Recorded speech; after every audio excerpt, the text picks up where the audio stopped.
Assalamualaikum warahmatullahi wabarakatuh. Perkenalkan, nama saya Syafira Femi Dewintasari dari kelas 2D dengan NPM 2213020106. Di sini saya akan menjelaskan tentang algoritma genetik.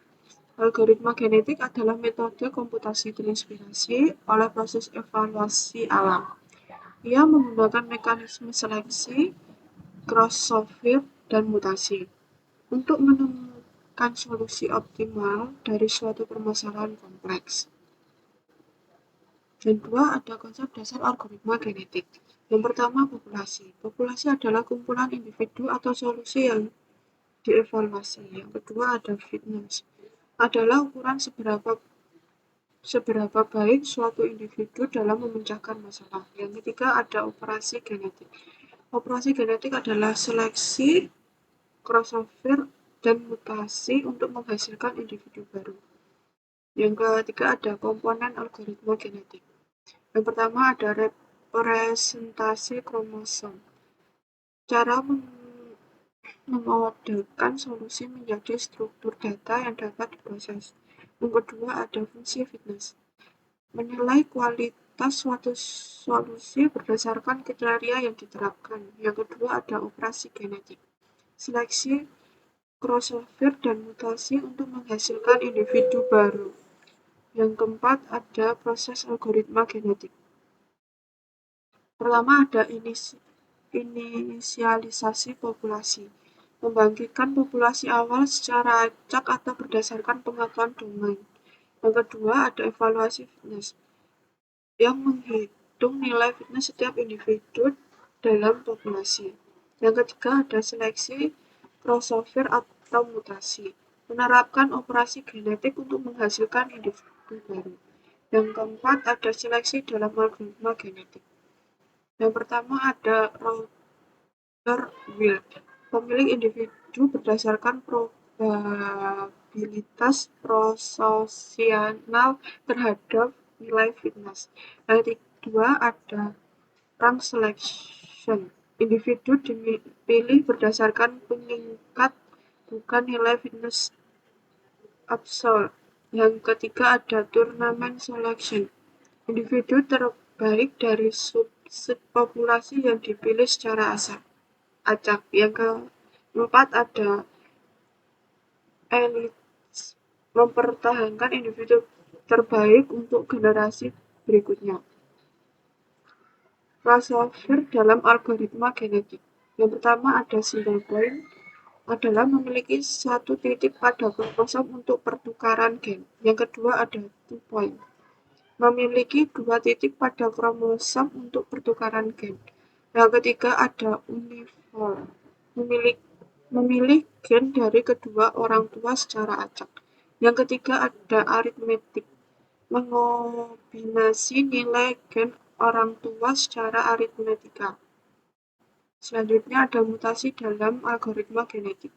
Yang pertama, ada bit flip, menghubungkan nilai bit pada kromosom secara acak. Yang kedua, ada swap mutation, menukar posisi dua gen dalam kromosom. Yang ketiga, ada inversion mutation, membalik urutan gen dalam suatu segmen kromosom. Selanjutnya, ada implementasi algoritma genetik. Yang pertama, ada definisi masalah. Tentukan representasi kromosom dan fungsi fitness. Yang kedua, ada inisialisasi populasi. Bangkitkan populasi awal secara acak atau berdasarkan domain. Yang ketiga, ada evaluasi fitness. Menghitung nilai fitness setiap individu dalam populasi. Seleksi orang tua. Pilih orang tua menggunakan metode seleksi yang sesuai. Reproduksi.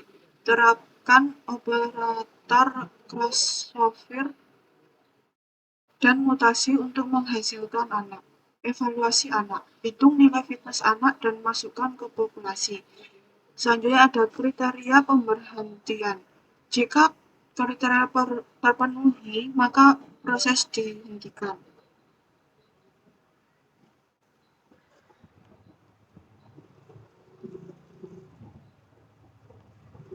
Selanjutnya ada kelebihan dan kekurangan algoritma genetik. Kelebihan yang pertama dapat menangani masalah kompleks. Yang kedua ada tidak tergantung pada asumsi awal. Yang ketiga dapat mengeksplorasi banyak solusi secara paralel. Yang keempat dapat menemukan solusi optimal global.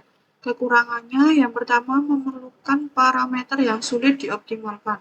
Yang kedua tidak menjamin konvergensi ke solusi optimal. Ketiga, waktu komputasi yang lama untuk populasi besar. Yang keempat, kesulitan dalam representasi kromosom untuk masalah tertentu. Selanjutnya ada aplikasi algoritma genetik. Yang pertama, optimasi masalah. Mencari solusi optimal untuk permasalahan kompleks secara penjadwalan, routing, dan penempatan. Yang kedua, pemodelan dan simulasi. Memodelkan sistem kompleks dan mensimulasikan berbagai skenario untuk memahami perilakunya. Yang ketiga, ada pembelajaran mesin. Menggunakan algoritma genetik untuk melatih metode pembelajaran mesin yang lebih unggul. Yang keempat, ada desain dan perekayasaan. Mengoptimalkan desain produk atau sistem rekayasa untuk menghitung berbagai kriteria. Selebihnya, terima kasih. Jika ada salah kata, saya akhiri. Wassalamualaikum warahmatullahi wabarakatuh.